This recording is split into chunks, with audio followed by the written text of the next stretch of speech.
All right, all right. So, tell me about Pop Meals. How do you describe the business and your role in it? Yep, sure. Yeah, so we actually started back around 2017, 2018, and we weren't really known as Pop Meals. Initially, we were called Damakan. So what essentially Damakan is just a ordering platform. We have our own apps, but it's also a business wherein we sell healthy food. So back then, our branding, it was green. It was just like a logo of a leaf. So we wanted to make healthy food accessible in Malaysia, at least in Klang Valley, which is like the most, I guess, population dense area in Malaysia. So that was the goal back then. I joined around 2019, I think. Back then, I was just doing like recruitment and stuff. So just building the first talent acquisition team back then, just setting up. So it was really like early startup ish, like in a warehouse, and then we just have boxes as tables and stuff like that. But it was delivery only. So we built our own app called Damakan. It gained traction, I guess, for a few years, and we did have a quite solid customer base based in Malaysia. But there was like the market cap, I guess, was a little bit too small in Malaysia. Just to share some context, we've just been, I guess, recognized as I think one of the countries with the highest obesity rate, I think in Asia. So the demand for healthy food is there, but it's just not as huge as just food in general. And Yeah, so that just was I'm wondering. I thought that the food in Southeast Asia is always healthy. Rice, like uh, in Vietnam. Yes, in Vietnam, I think they have the lowest obesity rate. seafood, So you could some imagine like vegetables. it's not even that far off, from Vietnam, but Vietnam has like the lowest obesity rate in the world, and now we on the opposite. We're not that far off. If I take a flight, it just takes me like 2 hours to get to Vietnam. But yeah, so the demand was there, but it wasn't strong enough. So it was more of an issue to scale. So we had like a hubs sort of like a model wherein we have 4 different delivery hubs, and then customers can order through our app. We have our own fleet of riders, so we have our own like algorithm to calculate, how which drops should we prioritize first before the next. So that routing algorithm was built in house, and so we have our very own like software developers and then our app developers as well. So that was doing fine until we've reached that, I guess, limit of like scale. So we realized that we have to pour in so much, and our CAC just didn't make it worth the money. And then what we did was we switched. So I guess COVID was pretty much like a blessing in disguise. So delivery orders were much higher, but we see then there's an opportunity for us to like switch. So we tried having like one menu which is not healthy. It was like salted egg buttermilk chicken, and then just overnight that became our number one most ordered food. So, and the worst part is that, I guess, depends if you see it as worst, but for business it's good. I guess 80% of them who ordered the salted egg buttermilk chicken were actually our loyal customers, which means maybe they don't really care that much about healthy food. And then we decided to just switch the model almost like completely. So we had our own restaurant now. So we opened our first restaurant in Cyberjaya, which is like a south part of Klang Valley. And then that's when we have our own dine-in. And then years went on, and then I realized that we don't, as you have a lot more locations, it's starting to like delivery doesn't seem to be like a main priority anymore. Customers can dine in, and the aggregated platforms was just booming back then. So we realized that because I guess the map or is much smaller per outlet for delivery, and we didn't want like to have like riders in outlets. When we scale to like 100 outlets, for example, we don't want to have like 200 riders, right? So we then pretty much linked with Foodpanda and also GrabFood to pretty much be the ones delivering, which means when you order through our app, the ones delivering are not our own fleet of riders, but then we send an API to Foodpanda and grab food, and then they start delivering for us. So that made much more sense in terms of unit economics back then. So that's been the story since, and yeah, we just kept on adding more and more things in the menu, not based off what's healthy and what's trending based on healthy foods anymore. It's just based on what customers want. So we use the data, whichever it is, we call like a food engine to develop new menus which customers are asking for. So there's I guess a few ways we do that. One is based on data, and the other one is based on like interviews with customers and then stuff like that. So that's been the case these past few years, and then we scaled now to 74 outlets in total, and we are reaching more and more south, and just went outside of Klang Valley now. But yeah, I guess there's still a lot more to do. But my role here is I started from like hiring people, and then I just get thrown around. So I was managing a warehouse, and then I was managing the riders at one point. This like heading the whole delivery part, and then now this is the next thing, which is like R&D, and then also product development. Looking into ways we can sell more. Looking at our pricing. How do we increase our like average check, and how do we increase our transaction count, stuff like that across all the different platforms. So yeah, that's a summarized overview of what PopMeals is and what I do in PopMeals. Yeah, that's amazing. That's amazing. So you are like you have your own internal team, which makes you like a technology-driven food delivery company. Right? Yeah. How big is your in-house team? Not that big. I think we have like 5 or 6 people. 5 or 6 people. But yeah, so we don't, like in a traditional restaurant, we have like all this like the devices, like grab food devices, food planning devices. No, we don't need any of that. And we also have an API which is linked to our inventory system. So let's say I have like I'm selling rice and I ran out of rice, automatically it will not be available on all platforms, all the rice menu. Mm-hmm. So and that has pretty much helped us a lot with like 86ing and stuff like that, which takes a lot of time and bandwidth for the team. So we run with a very, very low hit count in the outlets. Okay. Okay. So let me just make one thing clear. So all those outlets, 74 outlets, are you managing them, or it's like a franchise? I mean, for example, if you are like going out of rice, right, your restaurant, then like other franchise, they like have their own procurement, right?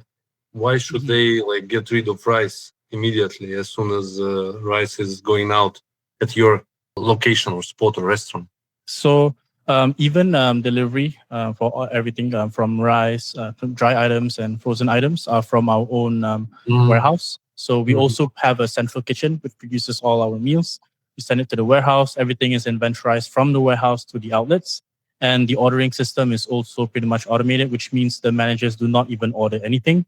Just based on the virtual stock, then the replenishment rules will be set in stone, wherein they don't have to do anything. It looks at past 6 weeks of sales based on, let's say tomorrow is Wednesday and Thursday. I need to last till Saturday. So how much more rice do I need? How much more chicken do I need? How much more spices do I need? Stuff like that. Pretty much gets automatically ordered for them. So the warehouse team just like clicks a button, and then they get a full list of things they need to prepare for the outlets. So they pack that, get sent through outbound, and then it goes into outlet. They receive pretty much like a list of things they need to key in. They key it in, it automatically goes into inventory, and then whatever it is that is 86 because they ran out will become available. So we've actually helped to improve our menu availability as well. Now it's at 98% as of last week, which means how we calculate it is we pretty much have a snapshot every hour based on every single menu item, which is available, which is not available for across all the outlets. And based on those hours of snapshots, 98% of them, of all items are available at the outlets. So, yeah. Wow. Yeah. Impressive. It reminds me something like an Amazon for food delivery. A little bit, yeah, a little bit inspired by it. Okay, good, good. Okay, now please tell us about your growth goals. Mhm. When are you going to IPO? In this case, Uh, Maybe not anytime soon.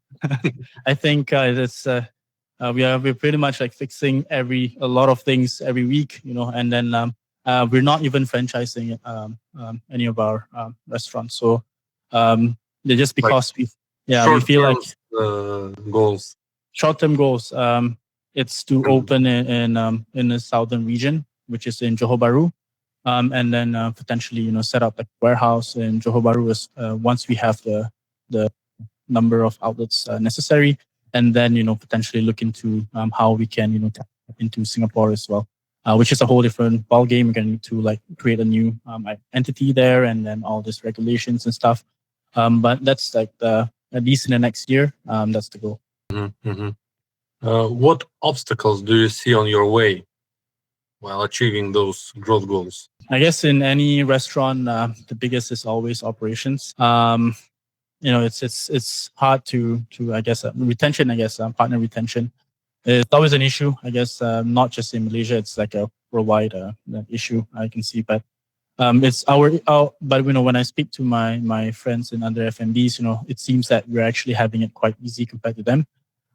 They are having a much harder time. So I guess that's just a given when you're in restaurant business.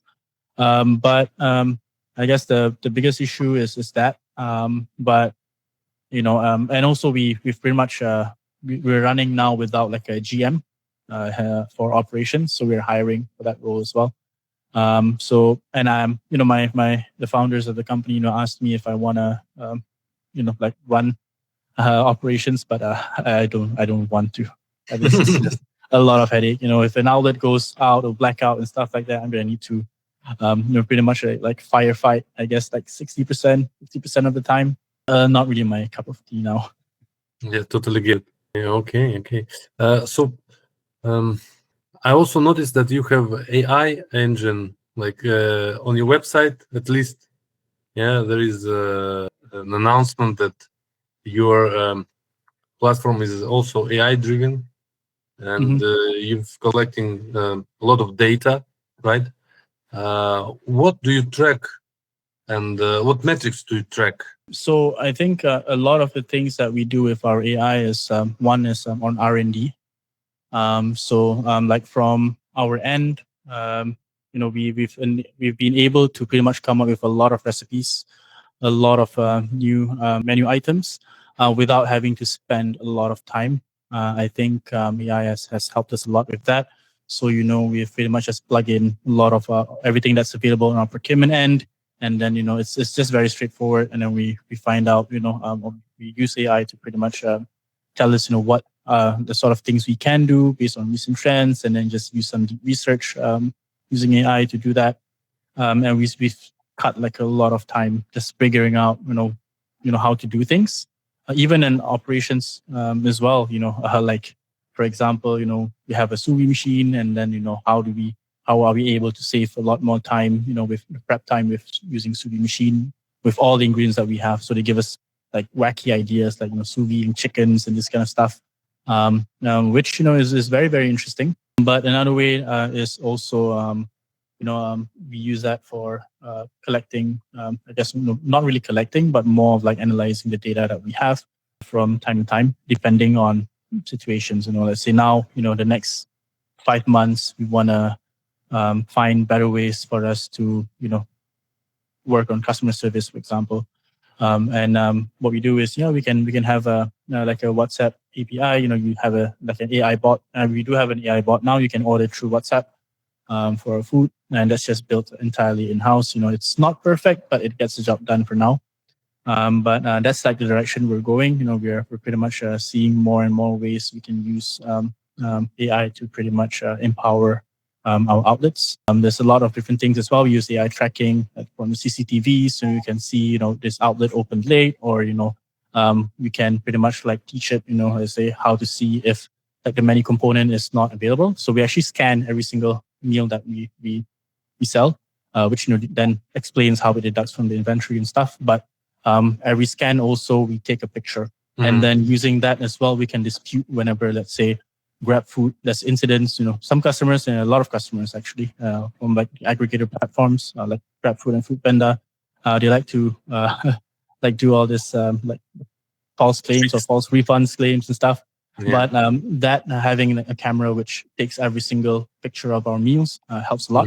So we can then pretty much like just link it to this order. We can already like dispute, and in sense like we can send like a bot to just dispute, which helps us to collect back money from the customers that do that. But yeah, these kind of things, it's an ongoing project, I guess. But yeah, a lot of it is pretty much like in I guess in progress still. But the basics are there just to get things done for now. Okay, yeah, interesting. I wonder what brought you to that idea of making shots of the pictures of the delivery.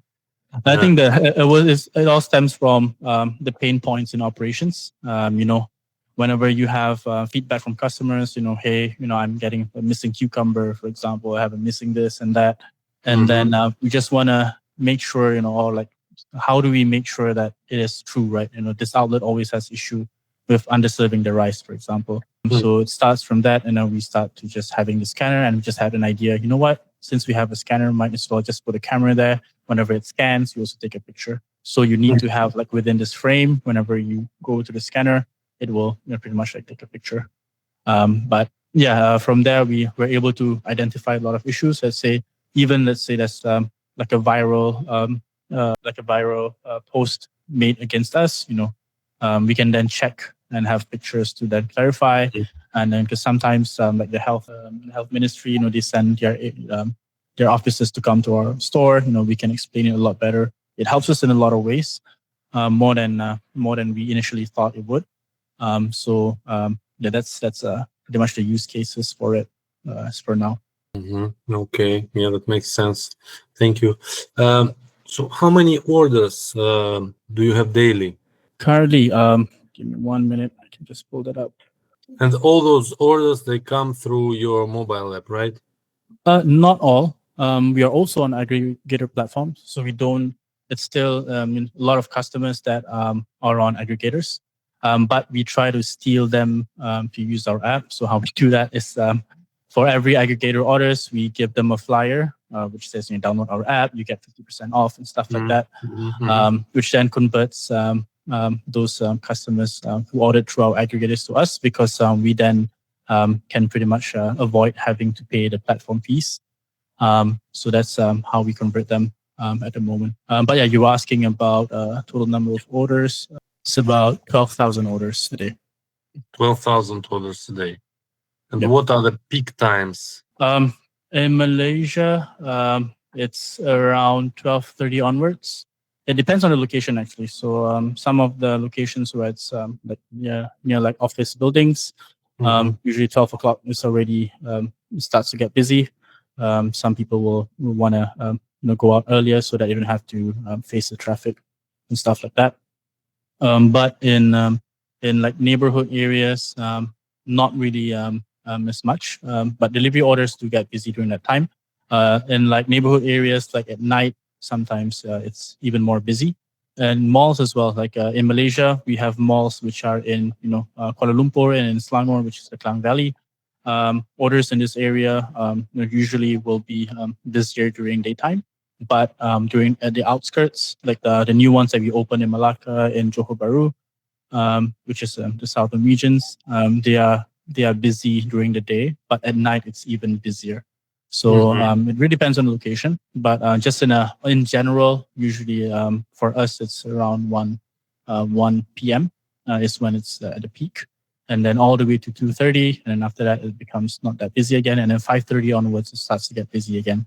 And which for dinner usually will peak at around 6:30 to 7 o'clock, and then around 8:30 it starts to like slow down again, and then 9 o'clock is when we start to already slowly start doing the closing stuff, since orders are relatively much lower compared to the rest of the days. Yeah. So what do you do to handle those orders during the peak times? So what we do is we forecast the sales based on specific outlets. So what we have in the outlets is a tool which tells you exactly, let's say, how many chickens or how many every single component is expected to be used within the next 4 hours. We can tweak this. We have our own tool to set this. I can set, let's say, for chicken, I wanted the look ahead period to be 4 hours, just because the prep time for chicken is much longer. So then you will then look into the past sales in this outlet during this day for the next 4 hours. How many chickens do they generally sell? And then it gives the manager like a good understanding of how much they need to prepare and then to put in the warmer before the time comes. So it saves a lot of our service time. So Yeah. Great idea. So getting back to the third party, to orders through third parties, what is the percentage of third party, the orders that come through third parties and through your app? it's much higher for third parties, which is why we use that. I guess it's a good thing because they a lot of people want to see what's available, not just from us, everywhere, right? So let's say I just open GrabFood, similar to like Domino's, McDonald's. We are also on aggregated platforms, but it's much higher in aggregated platforms. So it's like 40 versus just to compare aggregators and delivery, I would say it's easily like 80-20. But if overall, including dine-in and whatnot, aggregator sales is about 40% of our total. So it's very, very high. Yeah, true. It's very high. And what is like common commission fees that those third party charge you? Generally about for it depends. For us, when we use delivery using our app, 'cause for us aggregators, there are two, right? One is aggregators when they order through our platform because we still use them as the courier to send our food. That is about 12-13%. But for GrabFood, Foodpanda, Shopee Food, I think across the board it's generally about the same, like 26-27% now. Yeah, same like in the United States. And they not allow you to increase prices, right? So the in Malaysia they do. So I guess that's a loophole that I guess a lot of people do. I guess us included. On aggregator platforms, it's the price is much higher compared to like dine-in and takeaway and stuff like that. So I guess that's a trick that I guess all the F&B players in Malaysia use at the moment. But yeah, I guess we have a long way to go. We have a lot more issues that is our regulatory system can't really keep up yet. For example, virtual brands. Some restaurants here have like 5, 6, 7 different virtual brands running at the same time, and then having the same location, same address. Some countries like Singapore, they're much more strict with this. Like the US as well, quite strict. But we are not. And then there's issue with image as well. A lot of restaurants here use like stock images and stuff like that. And in countries like Japan, it's even more strict. Like whatever, let's say if you were to have an advertisement, like a person holding the food, the real thing when the customer orders need to look exactly like that. So they're even more strict. Here it's not so much. You can put like a picture, like of a bear, and just sell a chicken, and it's still fine. No one will come for you. So I guess it's a lot more loose here at the moment. Well, yeah. So it's a perfect time to grab this moment and grab the revenue if possible. True. We try to be as I guess ethical as possible. But it's not really like the main concern for a lot of the restaurants here. I guess it's just how to put food on the table. Right. What about the competitor landscape in Malaysia?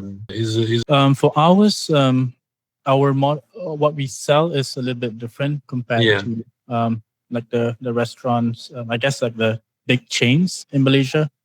So we don't really compete with McDonald's. We don't sell the same food. We don't compete with KFC or anything like that. We try to sell local food and some fusion as well. So if you look through our menu, there's like popcorn chicken, but served. It looks very delicious. Thank you. And it's served with like the Malaysian twist, right? So there's ayam gepuk and there's sambal and stuff, but it's with fried chicken. And then now, I guess the trending food in Malaysia is like tenders, chicken tenders. So yeah, we're trying to ride into that wave.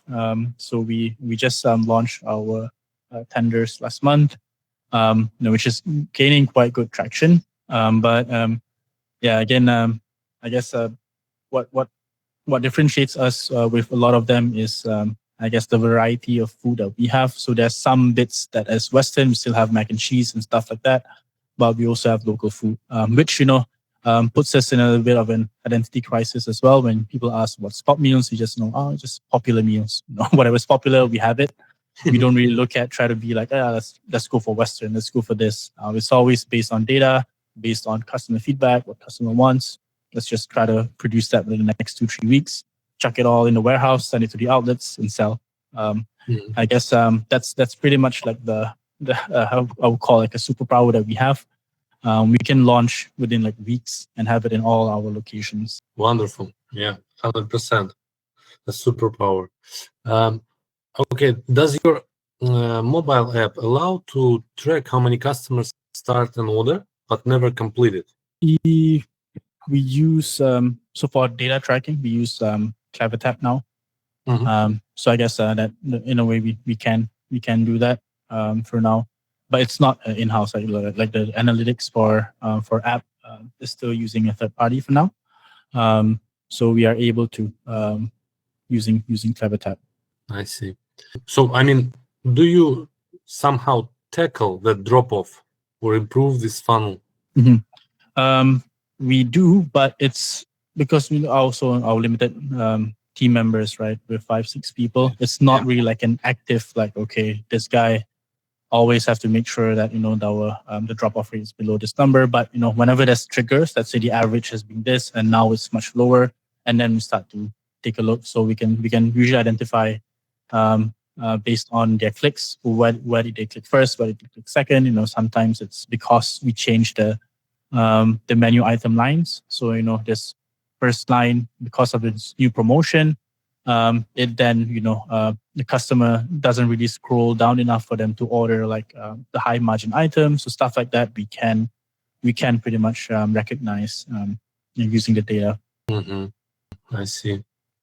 Yeah, that's an opportunity for us. So regarding your loyalty program, you've launched it not long time ago, right? Again, based on the website, on your website, on the information on your website. Yep. Discover our new pop app. Yeah, it's very new. That loyalty. We used to have a loyalty program, which is a bit more gamified.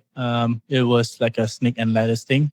So you get like dice rolls whenever you order after above like a certain ringgit amount. Then you get like a dice roll, and then we pretty much have you get like dice rolls to play snake and ladder. If you play snake and ladder, that's like once you land on ladder, you go up and you go down. Once you land on certain cubes or like certain tiles, you then get like free mac and cheese, for example, or a free drink.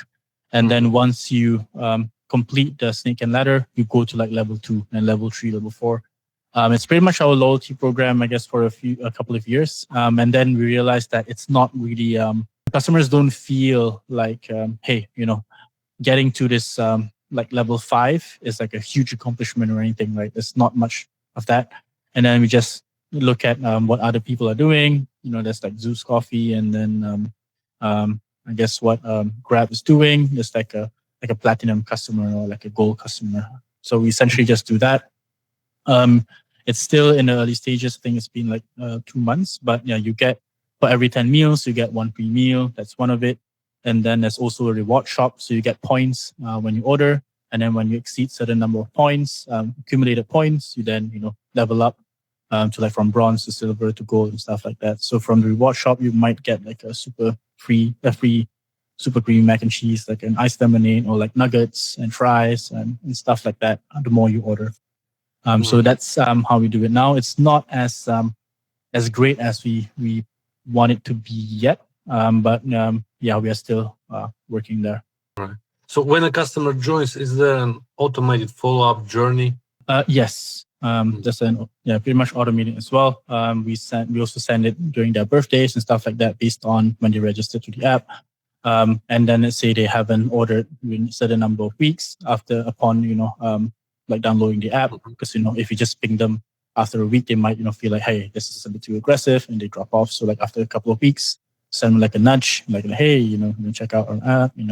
What do you feel like? And then there's also customers that have ordered a lot, or been consistently ordering, and then all of a sudden they stop ordering. We also give them like nudges. So there's like a lot of cases where we send these automated in-app messages.